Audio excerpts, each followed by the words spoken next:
फिर दूसरी डॉक्टर आई, उन्होंने मुझे बोला कि आपके बेबी का तो ग्रोथ ही नहीं हो रहा है। बोले आपका बेबी ना मेंटली डेवलप हो रहा है ना फिजिकली डेवलप। बोले अभी ऑपरेट करना पड़ेगा, राखी के 2 दिन बाद की बात। तो मैं उस टाइम बहुत घबरा गई, तो मैंने कुछ नहीं बोला। मैंने बोला कि बाबा मुझे नहीं पता, आपको पता है कि क्या करना है क्या नहीं करना है, आपने दिया है अब आप संभालो। जय श्री राम दोस्तों, कैसे हो आप। हमारी चैनल में आप सभी का स्वागत है। मैं हूं आपका दोस्त जयेश वाघेला, फाउंडर ऑफ धार्मिकस्टोरी.com एंड सीक्रेट मिस्ट्रीज। दोस्तों, आज मैं फिर से एक और इंटरेस्टिंग वीडियो कॉल सेशन लाया हूं। भक्त ऑनलाइन है, उत्सुक है अपना अनुभव शेयर करने के लिए। और वीडियो में आगे बढ़ने से पहले आप सभी को बता दूं कि अगर आप भी हनुमान जी से जुड़ा अपना अनुभव मुझसे इंस्टाग्राम वीडियो कॉल पर शेयर करना चाहते हैं तो इंस्टाग्राम की लिंक मैंने डिस्क्रिप्शन में दी है, उस पर क्लिक करिए, मुझे फॉलो करिए और मैसेज करिए। मैं जल्द से जल्द आपसे जुड़ूंगा और वीडियो कॉल सेशन शेड्यूल करूंगा। और अगर आप ईमेल के माध्यम से अपना अनुभव शेयर करना चाहते हैं तो हमारा ईमेल आईडी है dharmikstory@gmail.com। तो चलिए आगे बढ़ते हैं आज के इस वीडियो कॉल सेशन में। नमस्कार बहन, जय श्री राम आपको। जय श्री राम भैया। आपका बहुत बहुत स्वागत है आज के इस वीडियो कॉल सेशन में और धन्यवाद भी जो आप अपना समय निकाल रहे हैं और हनुमान जी से जुड़ा अपना अनुभव शेयर कर रहे हैं। पहला सवाल ये बताइए कि आपका पूरा नाम क्या है, आप कहाँ से बिलोंग करते हैं और आप क्या करते हैं। भैया मेरा नाम राशि कोठारी है, मैं रतलाम एमपी से बिलोंग करती हूँ। बेसिकली वहीं पे मेरी पढ़ाई पैदाइश सब वहीं की है। ओके अभी मैं बड़ौदा में, लास्ट 2 ईयर से मेरे हस्बैंड की जॉब की वजह से मैं बड़ौदा हूँ। ओके, अच्छा लगा जानकर कि आप रतलाम से बिलोंग करते हैं मगर फिलहाल हस्बैंड की जॉब की हाँ वजह से बड़ौदा में रहते हैं। ओके, जी। अच्छा लगा। दूसरा सवाल, आपको पता ही है कि ये हमारे बालाजी महाराज से जुड़ा सेशन है तो उसी से शुरुआत करते हैं फिर से। ये बताइए कि जीवन में सबसे पहले आप हनुमान जी की शरण में कब गए थे, यानी जीवन कैसे, कौन से मोड़ पर आपने उनकी पूजा पाठ वगैरह शुरू की और कौन से पाठ वगैरह करते थे, आप डिटेल में सारे दर्शकों को बता सकते हैं। मैं उनकी शरण में, मतलब मैं छोटी थी जब से, मैं, मेरी मम्मी शिव जी की पूजा करती है, तो वहां पर छोटा सा एक हनुमान जी का मंदिर था। मेरी मम्मी मुझे वहां लेकर जाती थी, हर मंडे हमारा फिक्स था उधर जाना। पर मैं वहां नहीं बैठ के, मैं हनुमान जी के मंदिर के बाहर बैठी रहती थी। पता नहीं, मुझे नहीं पता मैं वहां क्यों बैठती थी। मैं बहुत छोटी थी, 5-6 साल की जब। ओके मुझे वहां अच्छा लगता था। फिर आरती होती थी, मैं वही, मम्मी अलग मैं अलग, हम दोनों अलग अलग रह के हम वापस घर साथ में आते थे। धीरे धीरे मैंने वहां कंटिन्यू करा जाना। फिर मैंने वहीं से, पंडित जी ने मुझे चालीसा बताई, मैंने चालीसा पढ़ना शुरू करा। फिर वो कंटिन्यू रहा, आज तक मैं चालीसा का पाठ नियमित कर रही हूँ। एक भी दिन, बहुत रेयर टू रेयर होता है कि मेरे से मिस होता है, नहीं तो मैं डेली चालीसा करती हूँ। अच्छा लगा जानकर कि वैसे तो बचपन से ही मतलब हनुमान जी की भक्ति के लिए खिंचाव था आपका और नित्य आप हनुमान हाँ। चालीसा का पाठ वगैरह करते हैं। ओके, बहुत अच्छा लगा जानकर। अ, तीसरा सवाल, जैसे आपको पता है जिसके बारे में हमारा जो मेन सेशन है, ये बताइए कि जीवन में चलो हनुमान जी की शरण में तो थे आप, मगर ऐसे क्या घटनाएं घटी, ऐसे कौन से अनुभव हुए हैं आपको जिसमें प्रभु ने आपका कोई असंभव कार्य संभव किया हो या फिर उनके संकेत मिले हो या ऊर्जा महसूस की हो, तो जो भी आपके अनुभव है आप वन बाय वन डिटेल में सारे दर्शकों को बता सकते हैं। मेरा पहला अनुभव यह है भैया कि मेरे भैया, जो मतलब मेरे फादर की 2016 में डेथ हुई। ओहो। उसके बाद मैं, मम्मी, भैया, भाभी और उनका बच्चा, हम लोग रहते थे तभी। हम्म, भैया का हुआ अचानक, सडनली भैया को पता नहीं क्या हुआ। मैंने घर में कुछ ऐसी नेगेटिव चीजें देखी। बहुत छोटी थी मैं उस टाइम जब भी मेरे पापा की डेथ हुई। मैंने घर में बहुत नेगेटिव चीजें जो मतलब तंत्र क्रियाओं में यूज होती है, ओके वो सब कुछ देख। पता नहीं कहाँ से आया क्या आया, वो भैया का सडनली हुआ कि मुझे अभी बाहर अकेले रहना है, मतलब सेपरेट रहना है। ओके तो वो इंदौर चले गए, फिर कोविड आ गया, तो उनका ये था कि मुझे वहीं सेटल होना है, और मेरी शादी भी थी इस बीच में। तो भैया का नहीं था ना, मेरी मम्मी शुगर बीपी पेशेंट है। तो मुझे रहता कि अगर मेरी शादी हो जाएगी तो मम्मी का क्या होगा। मतलब भैया तो आने को रेडी नहीं है, अभी क्या करेंगे। फिर मैंने किसी से पूछा, मतलब किसी पंडित जी वगैरह से, उन्होंने मुझे बताया कि आप बालाजी की पूजा नियमित करो, मतलब उनके जो पाठ हैं वो सब कुछ करो। उन्होंने कुछ उपाय बताए, कुछ उतारा बताया, वो सब करा मैंने। और मतलब मेरे शादी से पहले भैया घर आ गए, वो जो बहुत, ओके।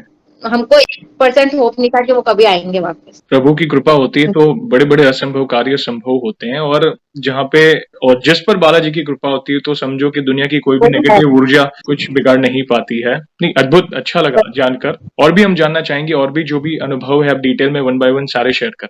एक ये था कि मेरी 2018 में, मैं और मेरे हस्बैंड, मतलब हमारी लव मैरिज है, तो हम लोग तब 2018 में मिले। 2021 मतलब उनका जॉब गवर्नमेंट था, पर उनको रेलवे सेक्टर में आना था, तो उन्होंने थोड़ा टाइम लिया। फिर मेरी पढ़ाई चल रही थी, तो हमने थोड़ा सा टाइम लेके शादी का प्लान किया। हमारी शादी निकली 14 जून। जून से पहले उनको कोविड, फर्स्ट सेकेंड वेव में उनको बहुत सीवियर कोविड हुआ। ओके मतलब वो यहाँ से ट्रैवल करते यहाँ 6 दिन नौकरी करते, 7वें दिन रतलाम आते, थोड़ा बहुत काम करते, फिर नौकरी। फर्स्ट वेव इजिली निकल गया, सेकेंड वेव में उनको बहुत मेजर कोविड हुआ, पर उन्होंने नहीं ध्यान दिया, उन्होंने इसे चलने दिया। घर पे क्वारंटाइन होकर उन्होंने अपना ट्रीटमेंट खुद से किया। फिर उसके बाद उनका इतना ज्यादा हो गया कि उनको मतलब ना तो हॉस्पिटल अवेलेबल था, ना कुछ भी, मतलब कोई हॉस्पिटल क्लिनिक कुछ भी अलॉट नहीं कर रहा था, एक बेड, सिंगल बेड भी हमको नहीं मिल रहा था उस टाइम पे। तब पता नहीं कैसे अचानक से फोन आया कि हमारे पास बेड है। भैया ने बहुत सारी जगह पे ट्राई किया उनके लिए। भैया एक आया कॉल कि हमारे पास बेड वैकेंट है। हमने वहां पे उनको भेजा, ना तो कोई जा सकता था अंदर, ना कुछ पता चल रहा है कि वहां क्या हो रहा है। उनकी हालत ऐसी थी, 10 दिन बाद शादी है हमारी। ओहो। ऐसा 10 दिन बाद शादी थी, सब प्रिपरेशन हो गई, कार्ड छप गए, सब कुछ हो गया। उसके बाद फिर मेरे को बहुत डर था मन में, आसपास हम डेथ का माहौल देख रहे हैं, हमारी फैमिली में भी 2-3 डेथ हुई है। मन में पता नहीं कुछ था, घबराहट थी, पर फिर भी एक होप थी कि बालाजी हम कर देंगे। उसके बाद मैंने तब बजरंग बाण का पाठ किया, मैंने सुंदरकांड किया, 108 हनुमान चालीसा करी, हनुमान अष्टक किया, बजरंग बाण किया। मैं बस पाठ करके उठी, उनको कितने रेमडेसिविर लग चुके थे, कोई असर नहीं हुआ।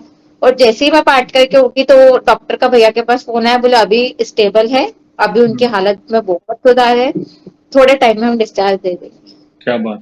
ये बहुत बड़ा एक, मतलब ऐसा लगता है कि वो सच में आते हैं, आप बुला के तो देखो, उनकी महिमा सच में अपरंपार है। वे आज भी शरीर पूरे ब्रह्मांड में विचरण कर रहे हैं, और सबसे अच्छी बात यह है कि वे अपने भक्त की थोड़ी सी भक्ति से भी प्रसन्न होकर दौड़े चले आते हैं। बस इस भावना को लोग समझ जाए ना, तो वे उस चीज की अनुभूति कर पाएंगे। लोगों को लगता क्या है पता है, कई लोग भ्रम में है, बड़ी तकलीफ है तो कोई बड़ा उपाय करना होगा, कोई ये करना होगा, ये टोना करना होगा, टोना टोटका। आप दिल से प्रभु को याद करो। आप नित्य एक राम नाम बार का, अगर हनुमान जी को प्रसन्न करना है ना, तो सबसे ज्यादा जितना आप राम नाम का जाप करोगे, रामायण की चौपाई का पाठ करोगे, नित्य हनुमान चालीसा का पाठ करोगे, वे दौड़े चले आएंगे। जितना सरल रखेंगे, जितना सिंपल रखेंगे, उतना अच्छा है। और आपका ये केस भी बड़ा असंभव लग रहा था जो संभव किया, जिसमें ऐसा समझो जी। कि आपके पति को एक नया जीवन दान मिला प्रभु की तरफ से। तो बहन, बहुत इंस्पिरेशनल अनुभव आप शेयर कर रहे हैं। और भी कोई अनुभव हो तो प्लीज शेयर करें।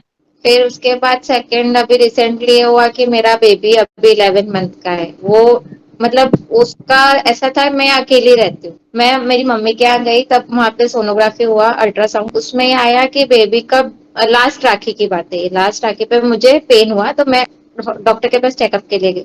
तो उन्होंने बोला आपका बेबी ब्रिज पोजिशन में, मतलब हेड ऊपर है, पैर ओके। नीचे है। ओके।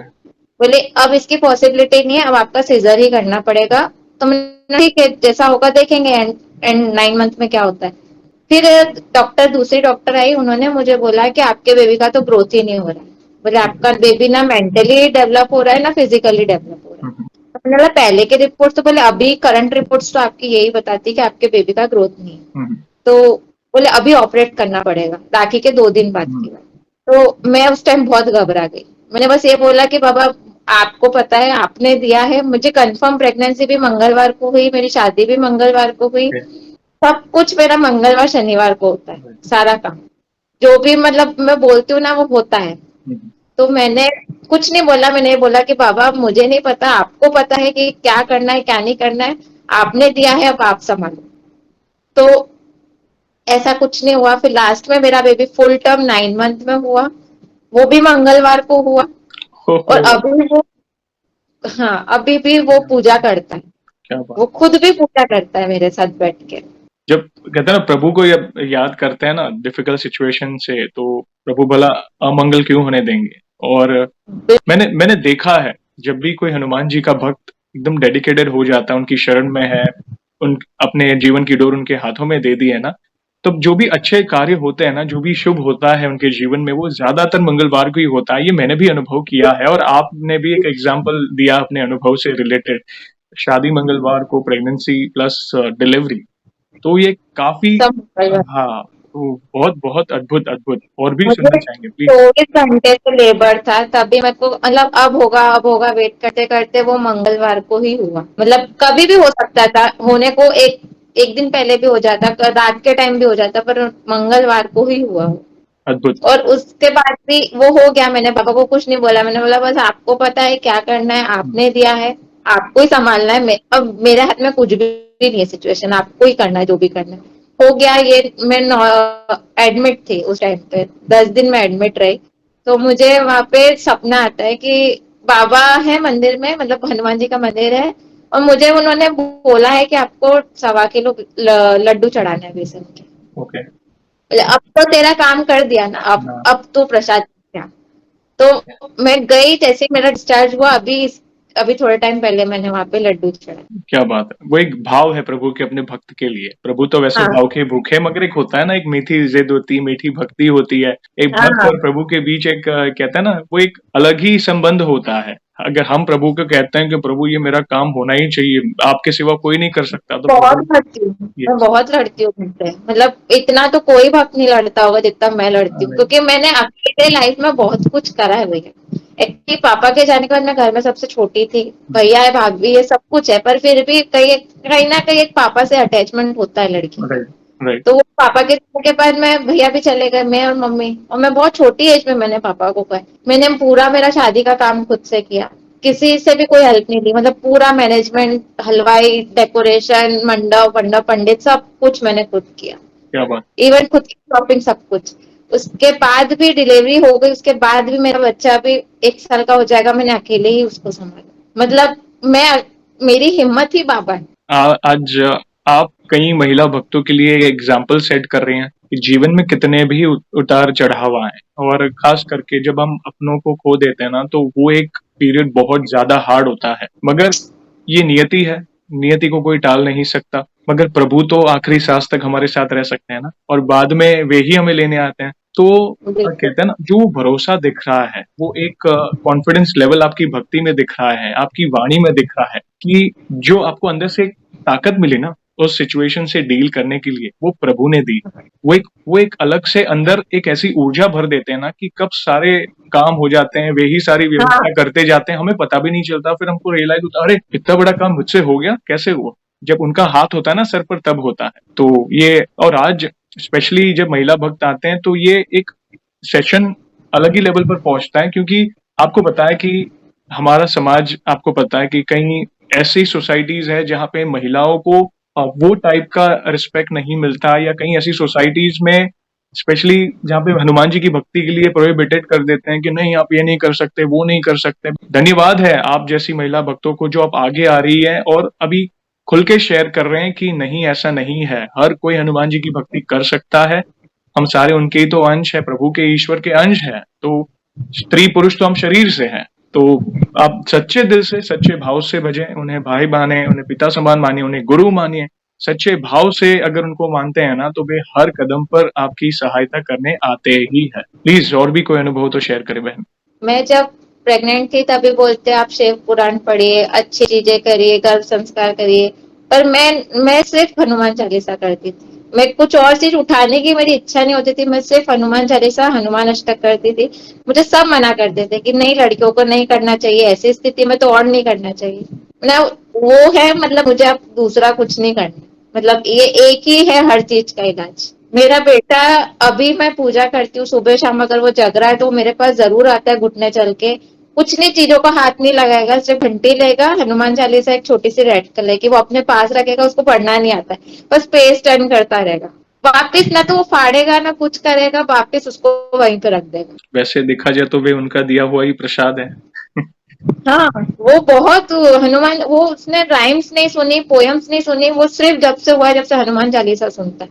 अभी जैसे मैं नहीं लगाऊं टीवी में कनेक्ट करके तो वो रोता है कि आपने आज क्यों नहीं लगाया। कि एक सिचुएशन ऐसी थी जब डॉक्टर ने कुछ ऐसी हाँ, चीजें आपसे कही, जो हमारा भी मनोबल टूट जाता है, क्योंकि एक माँ के लिए मैं सबसे बहुत, डिफिकल्ट चीज वो होती है। मैं घबरा गई थी कि बच्चा अभी इतना बड़ा हो गया, 7 महीने मैंने उसको अंदर रखा है, सब फील करा है उसके बारे में, इतने सपने सजाए, अभी मैं कैसे उसको जाने दूं। वो है, वो कहते ना, वो बाबा है तो किसी चीज की जरूरत नहीं है, कि कभी डरने की जरूरत नहीं है। अभी रिसेंटली 2023 में जनवरी में मेरी जियाजी गए थे अपने घर, मतलब मेरी दीदी हमारे पास में ही रहती है, वो गए थे अपनी फैमिली से मिलने रेस्ट में, आए वहां से नॉर्मल थे, फिर अचानक उनको ऐसा हुआ कि उन्होंने खाना खाना छोड़ दिया, मतलब जिस इंसान को प्रॉपर ब्रेकफास्ट लंच डिनर चाहिए वो दिन भर में सिर्फ आधी रोटी एक रोटी खाते थे। और उनको ड्यूटी नहीं करना, वो लोको पायलट है रेलवे में, उनको ड्यूटी नहीं जाना। वो बोलते थे मुझे डर लगता है, मुझे एंजाइटी होता है, उनको पैनिक अटैक्स आने लगे। बोले मुझे घर में घबराहट हो रही है, मुझे बाहर जाना है बस, मुझे बाहर ही रहने दो। ना तो वो बच्चों से बात करते, ना दीदी से बात करते, किसी से, अकेले रहना है बस। बहुत ट्रीटमेंट कराया, साइकोलॉजिस्ट को भी दिखाया, बहुत ट्रीटमेंट चला, सारी रिपोर्ट्स नॉर्मल। उस तो फिर किसी एक पंडित जी को दिखाया तो उन्होंने थोड़ा पूजा पाठ बताई, उन्होंने बोला कि इनके ऊपर प्रेत बाधा है। ओके। वो भी ठीक है माना। फिर मेरी दीदी का मेरे पास फोन आया, वो रोने लगी, तो मैंने उसको बोला 21 दिन का संकल्प लेकर ऐसे नियम से बैठकर पाठ करना। और वो उसने करा और अभी बिल्कुल ठीक है। ओहो। अभी बिल्कुल ठीक है, अभी जॉब पर जा रहे हैं, अच्छे से खाते हैं, बिल्कुल नॉर्मल है, अभी कुछ नहीं। जो हनुमान चालीसा के महत्व को समझ जाता है ना, तो समझो उसका जीवन तर गया। आप भूत सही बाधा बात। बोलो या कोई भी सिचुएशन बोलो, कोई भी सिचुएशन, हनुमान चालीसा की जो 40 चौपाइयां है ना, वो एक एक मंत्र के समान है। जो एक एक चीज को समझ के अगर उसे पढ़ेगा ना, वो प्रभु के और करीब आ जाएगा। डेफिनेटली बिल्कुल। अद्भुत अद्भुत। प्लीज आगे बताइए। फिर अभी ऐसा मैंने उसको बताया, वो थोड़े नॉर्मल हुए, स्टेबल सिचुएशन में है। फिर उस अचानक उसने बोला कि कष्टभंजन तुम्हारे गुजरात में है। मैंने भी सुना बहुत था पर कभी गई नहीं थी। तो हमारा कष्टभंजन जाने का डिसाइड हुआ। उसने बोला मैं बड़ौदा तक आऊंगी अहमदाबाद से, फिर बोटाड के बाद अपन चलेंगे ना, ठीक है। अभी मेरे हस्बैंड को छुट्टी नहीं मिल रही थी, उन्होंने थोड़े टाइम पहले ही छुट्टी ली थी, तो उनको 2 दिन की छुट्टी नहीं मिल रही थी। अब मैं टीवी पे मतलब लगाती थी, मैं, मेरा बेटा देखता है सुबह लाइव आरती, हम दोनों ही सुबह लगाते हैं टीवी पे लाइव आरती हनुमान जी की। तो मैं बस देख के रोती थी, मेरे को नहीं पता कि मैं क्यों रो रही हूँ। मैं बस ये बोलती थी मुझे आना है, अब आप कुछ भी करो, मुझे आपके पास आना है। तो इनका छुट्टी भी हो गई, हमारा रिजर्वेशन क्लियर भी हो गया, हम लोग वहां पर चले भी गए। और हमारे इतने अच्छे दर्शन हुए, इतने अच्छे दर्शन हुए। मतलब मैंने सुबह की मंगला आरती अटेंड करी, मेरे को वहां इतना रोना आ रहा था, ऐसे फूट फूट के रोना आ रहा था कि पता नहीं मुझे क्या मिल गया। वो तो बहुत अद्भुत ही था, वहां का सुबह का जो औरा था, सुबह जो आरती होती है वो तो बहुत अद्भुत होती है। आप भी जाते हैं वहां पे, आपने भी अपने वीडियोस में कई बार बताया है वहां का। वहां का ऑरा, स्पेशली आप आरती अटेंड करोगे ना, जो भी भक्त कहीं पूरे भारत से या कहीं से भी सारंगपुर कष्टभंजन जी के महाराज के दर्शन करने जाता है ना, तो आरती अटेंड जरूर करिएगा। आरती में जो ऑरा होता है, सारे भक्तगण, जो मैं बोलता हूँ ना, जैसे सारे भक्तगण को बिठा दिया जाता है, फिर वो नाद बजता है जय कपि बलवंता। मैं मैं 110% जो प्रभु से कनेक्टेड है ना, उनके आंखों में आंसू आएंगे ही आएंगे, गूज बम्स आ जाएंगे। आपको वो तेज, उनकी मूर्ति में जो तेज है ना, आपको लगेगा राजा राजा बैठे हैं और सारी प्रजा बैठी है। ये अद्भुत। यस, बिल्कुल सही कहा आपने। वहां पे भी एक हमारा एक्सपीरियंस हुआ था कि हम लोग लेट पहुंचे, तो हमको व्हाइट हाउस में रहने के लिए नहीं मिला, स्पेस नहीं था उसमें, मतलब वैकेंट नहीं था कुछ भी। ओके। तो हमको स्वामी नारायण जी का पीछे मंदिर है, हमको वहां पर रेसिडेंट के लिए मिला था, स्टे के लिए। जी। वहां से मैं, दीदी, जिया जी और उनके बच्चे, मेरे हस्बैंड और मेरे बच्चे, मेरा बच्चा रूम में ही था, वो सो रहा था। तो हम लोग वहां से निकले, तो वहां पे गेट है, बैरियर है बीच में। ओके। वो गेट नहीं खुल रहे थे। वो बोले कि हम यहाँ से अलाउ नहीं करेंगे, आपको वहीं से जाना पड़ेगा, जब टाइम होगा जब हम खोलेंगे, आपको यहाँ से अलाउ नहीं है जाना। तो हम, अभी आरती का भी टाइम हो रहा, हमको जाना भी जरूरी। हमने ये बोला कि बाबा हम इतनी दूर से आए मंगला आरती के लिए, अभी क्या करें। तो बोले यहाँ से सिर्फ गाड़ियां 4 व्हीलर आ सकती और जा सकती, तभी गेट खुलता है, यहाँ पे नॉर्मल पब्लिक के लिए गेट नहीं खुलेंगे। हमने वहां पे बहुत उनको बोला, मेरे जियाजी ने बहुत बोला, पर वो नहीं खोल रहे थे। फिर मैंने मन में बोला कि बाबा अगर हम सच्चे हैं, अगर आपने बुलाया तो अब आप मंदिर तक बुलाओ, अब ऐसे बीच में मत लटकाओ हमको। तो एक गाड़ी आई व्हाइट कलर की, गेट उसने खोला, उस गाड़ी के लिए लॉक खोला, वो गाड़ी हमको बोला आप लोग निकलो, और वापस वो गेट उसने लगा दी। ना तो वो गाड़ी अंदर आई, ना वो गाड़ी, और वो गाड़ी हमने पलट के देखा, तो गाड़ी भी नहीं थी, वो वहां पे कोई गाड़ी नहीं। ओहो, अद्भुत अद्भुत। वो स्पेशली वो गेट खुलवाने आए थे। हम्म। गेट ये खुलवाने आए बहुत बहुत बड़ा एक्सपीरियंस था मेरी लाइफ में। थे। अद्भुत। प्रभु आते हैं, अपनी भक्त की सुनते हैं, वो क्योंकि आपके अंदर वो तड़प थी ना, प्रभु की आरती अटेंड करने के लिए काफी दूर से आए थे आप। और वे आते ही हैं। मेरे पास आज वर्ड्स नहीं है, आप बोलते जाओ, मैं सुनना चाहूंगा जब। और अभी एक और एक्सपीरियंस ये हुआ था भैया कि मेरे सर्टिफिकेट का काम था, मतलब लीगल डॉक्यूमेंट वो नहीं बन पा रहा था। रतलाम एमपी में ऐसा था कि आपको रेसिडेंट आपका होना चाहिए 50 ईयर्स, 1950 से आप वहां के होने चाहिए रहने के ओके। लिए, निवासी। तो अभी मेरे पापा आए थे बाद में, उनकी पोस्टिंग रतलाम में बाद में हुई थी, वो रेलवे में थे। हम्म। हम लोग बेसिकली वैसे मेरे पूरे फैमिली राजस्थान की है। अब वो ओके। डॉक्यूमेंट नहीं बन पा रहा था क्योंकि वो निवासी वहां के नहीं निकल रहे थे हम। उसके लिए मैं कम से कम 2014 से परेशान थी। ओके। अब मैं क्या करूँ, कैसे रिकॉर्ड निकालूं, क्या करूं, समझ नहीं आ रहा है। हम आए ही लेट है वहां पे, तो मेरे परदादा दादा कुछ भी नहीं है, किस चीज का रिकॉर्ड निकाल। हम्म। वो बोले आपका किसी का भी मार्कशीट चलेगा, रजिस्ट्री चलेगा, कोई आप रेंट पे रहते थे वो रसीद चलेगा। मैंने अरे भाई हमारा कोई आया ही नहीं तो हम कैसे करेंगे। बिल्कुल। पूरी फैमिली हमारी राजस्थान की है। तो वो ऐसा था कि मैंने बहुत ट्राई करा, बहुत जगह हम्म। वकील से बात करी, बहुत कुछ ट्राई करा, नहीं हुआ। फिर अभी मैं दीदी के साथ वहां पे एक मेहंदी कोई मंदिर है, मेहंदी कोई बालाजी मंदिर, हम्म। वो बहुत प्रसिद्ध रहता है। वो मंगलवार को आरती होती है वो ढोल नगाड़े से, तो मैं गई थी, मैं दीदी के साथ जाती हूँ मैं। हम्म। मैंने वहां मतलब आरती जितनी मिनट चली, 1 घंटे की आरती होती है, मैं 1 घंटे तक रोती ही रही ना। मेरा ये काम कर दो ना, कितना परेशान करोगे आप। मैं मन में यही बोल रही थी कि आप क्यों मेरी इतनी परीक्षा लेते हो। तो ये हो गया। उसके बाद मैं घर आई, मैंने बहुत वकीलों से बात करी, सब कुछ करा, नहीं हुआ। फिर मेरे चाचा रहते हैं जिनसे हमारा थोड़ा बहुत डिस्प्यूट है, तो हमारा बातचीत नहीं। फिर भी मैंने सोचा कि ठीक है अभी काम है तो एक बार उनसे बात हम्म। करके देखती हूँ। पता था कि वो सपोर्ट तो करेंगे नहीं, फिर हम्म। भी मैं गई। मैं जा रही थी उस दिन, मंगलवार था। मैं जा रही थी तो रास्ते में एक बंदर दिखा मुझे, वो बंदर मुझे ही देख रहा था। उस बंदर का और मेरा आई कांटेक्ट हुआ, उसने मुझे स्माइल करी, मैंने उसको देखा और वो चला गया। मैं मेरे ओहो। चाचा के घर गई, उन्होंने इजली मेरी बात मान ली, सब कुछ हो गया। फिर बाद में जाके वो वकील से उन्होंने मुझे जिससे मिलवाया, उसने थोड़ा बहुत नाटक किया कि नहीं हो पाएगा आपका काम, तो बोले बहुत मुश्किल है, रिकॉर्ड्स की दिक्कत है, लीगल फॉर्मेट में ये सब ऐसा नहीं कर सकते हम, इलीगल कुछ भी। तो मैंने बोला अभी क्या करेंगे। तो मैं बैठी हुई थी, उस दिन शनिवार था और नेक्स्ट डे मुझे बड़ौदा आना था, रिजर्वेशन था मेरा नेक्स्ट डे बड़ौदा का। तो मैं बैठी हुई थी शनिवार को, मेरी मम्मी को मैंने कष्टभंजन जी की वो दी थी, छोटी सी तस्वीर, तो मैं उसको देख रही थी मंदिर में, मतलब लेटे लेटे मैं उनको देख रही थी। बोल रही थी बाबा आप क्या कर रहे हो, आप क्यों नहीं मेरी मदद कर रहे हो। तो मैं देख रही थी और मेरी मम्मी मेरे पास आई कि ले तेरा काम हो गया, तेरा वो तेरे को बुला रहे, अपने ओहो। कागज वगैरह लेकर जा। अद्भुत। ये काम था बहुत सालों से पेंडिंग था, जो नहीं हो रहा था, जिसकी बिल्कुल 1%, 0.0% भी कोई उम्मीद नहीं थी मुझे कि होगा, ओके। जिसके लिए मैं हजारों देने के लिए तैयार थी। वो काम मात्र मेरा 5,000 में हुआ। क्या बात है। जब वे साथ है तो किस बात की चिंता, बड़े बड़े असंभव तो कार्य संभव हो सकते हैं। कवन सो काज कठिन जग माही, जो नहीं होत तात तुम पाही। अद्भुत अद्भुत, प्रभु की लीला अपरंपार है।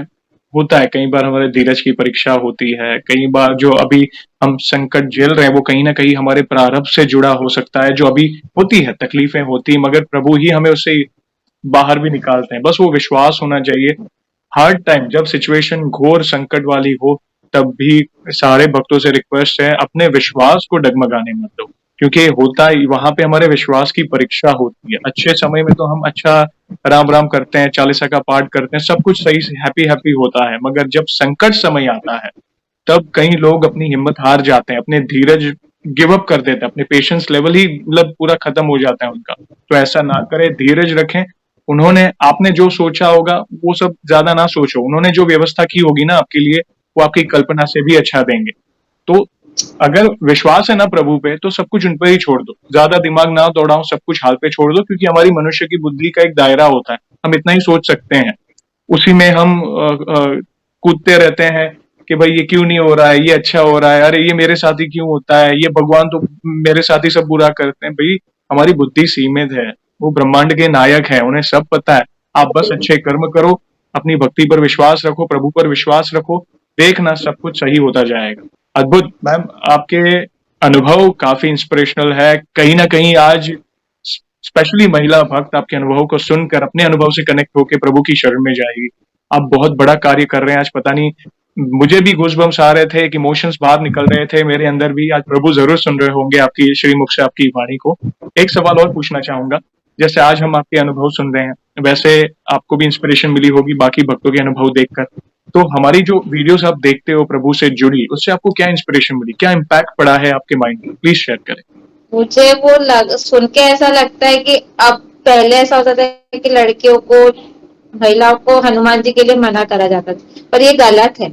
आज भी हमको भी बोला जाता है कि आप नहीं कर सकते हो पूजा, आप शिव जी की करिए, माता जी की करिए, गणेश जी की करिए, पर आप हनुमान जी की मत करिए। जबकि मेरा फर्स्ट कनेक्शन हनुमान जी ही है। पता नहीं क्यों, वो मेरे पिता भी हैं, भाई भी हैं, आराध्य भी है, इष्ट भी है, गुरु भी है, दोस्त भी है, सब कुछ वही है। सब कुछ मेरे वही को है। दूसरा किसी और से मैं कुछ बात करती हूँ, अगर मेरे को रोना भी है ना, तो मैं उनके पास जाती हूँ। Yes. मेरे को बहुत आपके वीडियोस देख के ही मैं मोटिवेट हुई, और फिर मैंने आपको एक मैसेज के थ्रू मैंने आपको कन्वे किया कि मैं अपने एक्सपीरियंस शेयर करना चाहती हूँ। Thank you. मेरे को बहुत अच्छा लगता है आपके वीडियोस देखना। मैं वेट करती हूँ कि कब आपका वीडियो आएगा। थैंक यू, आप जितना प्यार और सपोर्ट करते हैं, प्रभु की कृपा से सब हो रहा है। दे ही प्रेरणा दे रहे हैं, तब जाके आज हम बात कर पा रहे हैं। वे जरूर आपकी वाणी को आज सुन रहे होंगे। एक और एक्सपीरियंस और है मेरा। जी बोलिए बोलिए। मैं अभी गई थी, मेरा बेबी 3 मंथ्स का था। इसके पापा को 15 डेज लीव मिलता है, पैटर्निटी लीव। तो हमारा डिसाइड हुआ कि हम बनारस जाएंगे। जब भी मेरा बच्चा ब्रेस्ट फीडिंग पे था, पर Okay. उसको इतना मतलब सफिशिएंट नहीं था ब्रेस्ट फीडिंग, तो मैं उसको ऊपर का दूध देती थी। अभी मैं जैसे तैसे यहाँ से लेकर गई, हमारा दूध रास्ते में फट गया। वो काउ मिल्क लेता है। अभी यहाँ से 24 आवर्स का था हमारा ट्रेवल, वाया एमपी होते हुए। तो रास्ते में मैं यही सोच रही थी, हमने 2-3 जगह ट्राई करा कि स्टेशन पर कोई देने आ जाए, तो वहां पर हमारा नहीं हो पाया। फिर आगे स्टेशन पे इन्होंने भी ट्राई करा, हमने भी हमारे रिलेटिव से ट्राई करा। पता नहीं रात को 2 बजे कैसे क्या दूध मिल गया, जो नहीं मिल रहा था। पूरी दुकानें बंद, कोई घर में भी किसी के यहाँ दूध नहीं था। जिनके यहाँ निकाला जाता है दूध, वो भी बोल रहे कि रात को नहीं होता है गाय का दूध, तो हम फ्रेश सुबह ही देते हैं। ओके। पर वो लेकर आए, वहां पे उसका काम चल गया। अगले दिन हम जब बनारस पहुंचे, वहां पे हम लोग रुके एक जगह, तो वो जगह थोड़ी फेमिलियर नहीं थी, मतलब एक फैमिली के रेसिडेंट के हिसाब से ठीक नहीं थी। हम लोगों को होटल चेंज करना था। अभी हम होली के टाइम गए थे, होली के टाइम पूरा बुक, क्योंकि वहां पे मसान होली खेली जाती है। वहां पे पूरी जितनी भी होटल थी, 100-150 सब कुछ बुक। ओके। अब इसकी दूध की दिक्कत आ रही थी। मेरा बच्चा सुबह से शाम हो गई, उसने कुछ नहीं पिया, वो बस मेरे ब्रेस्ट मिल्क पे डिपेंड था।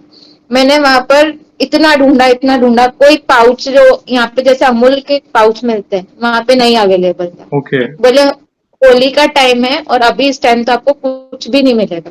ओके। वहां पर हम थक गए। इसके पापा बोले अभी चलते, जैसा भी है वहीं पे रहेंगे। मैंने बोला नहीं, अभी वहां तो नहीं रह सकते ऐसे एरिया में, क्योंकि वहां बहुत लोग ड्रिंक कर रहे हैं मेरे आसपास बैठ के, मैं नहीं रह सकती थी। हम लोग घाट तरफ गए, वहां पे हम बस लौटने ही वाले थे। बोले अभी थक गए, अब चलो, कितनी देर देखेंगे अपन भी। वहां पर हम लोग दूध के लिए वेट कर रहे थे, तो सब बोल रहे कि हाँ, तो आपको कहीं दूध नहीं मिलने वाला है, आप जहाँ रहते हो वापस चले जाओ, या फिर आप पैक्ड डब्बे का दूध पिलाओ। तो मैं पानी की बोतल लेने के लिए एक दुकान पे चढ़ी। वहां पर मैंने किसी से पूछा कि यहाँ इतने होटल से किसी में भी रूम खाली नहीं है क्या? बोले होली के टाइम सब फुल है, आप एक बार एक होटल में सामने है, वहां पे बात करो। एक व्हाइट कलर की ड्रेस में अंकल थे, उन्होंने मुझे बोला। मैं गई उस होटल में भाग के, मैंने वहां पे पूछा कि भैया आपके पास रूम है क्या, जितना भी चार्ज हो आप बता दो। तो उसने बोले कि रूम तो नहीं है, मैं एक बार चेक करता। फिर उसने एक एक जो रूम था स्पेसिफिक, उसने बोला ये है, पर ये आ भी सकते हो, नहीं भी आ सकते, ओके। पार्शियल है इनका आना जाना। बोले कि अगर ये नहीं आए तो हम आपको दे देंगे, अगर आ गए तो फिर आपके लिए कुछ भी नहीं। तो उन्होंने फिर थोड़ी देर हमने वहीं उनके काउच पे बैठ के वेट किया। उन्होंने बोला कि वो नहीं आ रहे, उन्होंने कॉल पे मना कर दिया, रूम आपका। ओके। मैं वहां खुश हूँ। फिर वो अंकल, मैंने उन्हीं अंकल से पूछा था कि अंकल यहाँ गाय का दूध का मिलेगा? तो उन्होंने बोला बेटा जिस होटल के बाहर, उस होटल से लाइन से गाय की दूध की दुकानें थी। मतलब वहां पे ओके। फार्मर जो खुला दूध लेकर आते हैं अपने केन में, वो लाइन से थी, और वो 24x7 मिलता है। क्या बात, क्या बात। और मैं वापस उन अंकल को थैंक यू बोलने गई, तो वहां पे कोई नहीं था। अद्भुत लीला प्रभु की एक और बार। मैं मन में यही सोच रही थी कि मैं मेरे बच्चे को क्या खिलाऊंगी, बाबा वो बीमार हो जाएगा, आप तो देखो, आप थोड़ी तो मदद करो। तो वो पता नहीं वो व्हाइट कलर की ड्रेस में कहाँ से आए, क्या कैसे रूम मिला।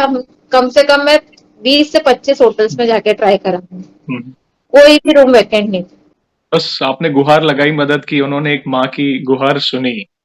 मैंने कहा ना, वे बड़े दयालु हैं, वे इतने दयालु हैं, हम वो शब्द भी कम पड़े, इतने दयालु हैं।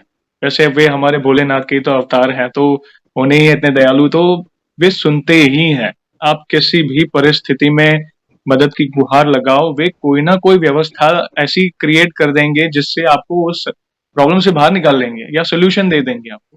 और बहुत बहुत धन्यवाद बहन, आपके इतने प्यारे प्यारे अनुभव। आज हमें भी कॉन्फिडेंस मिला आपके अनुभव को सुनने पर, हमारा विश्वास दृढ़ हुआ प्रभु के प्रति आपके अनुभव को सुनने पर। वो मेच्योरिटी लेवल आपकी भक्ति में दिख रही है, वो गंभीर वाणी आपकी वो प्रूव कर रही है कि आपकी भक्ति कितनी दृढ़ है, आप प्रभु से कितने क्लोज है। बहुत बहुत प्यारे प्यारे अनुभव शेयर किए। इन फ्यूचर भी ऐसी और भी कोई अनुभूति हो तो हमसे जरूर जुड़िएगा, हम वीडियो के माध्यम से आपके अनुभव को दर्शकों तक पहुंचाएंगे। और एक लास्ट सवाल, वैसे तो हमारे पास इतना सामर्थ्य नहीं है, मगर फिर भी वन लाइन में हमारे बालाजी महाराज का बखान करना है तो किस तरह करना चाहेंगे? मैं नहीं कर सकती भैया उनका बखान, उन मेरी इतनी क्षमता नहीं है, मेरी इतनी औकात नहीं है कि मैं उनका बखान एक शब्द में करूं। वो उनके लिए तो मेरे पास शब्द ही नहीं है, मैं निशब्द हूँ कि मैं कैसे करूं। फिर भी मैं नहीं कर सकती, मेरे में नहीं है ताकत। प्रभु की महिमा अपार है। मैंने पहले ही कहा ना, आपकी हाँ, भक्ति आपके फेस पर दिख रही है, आपकी वाणी में वो दृढ़ता नजर आ रही है।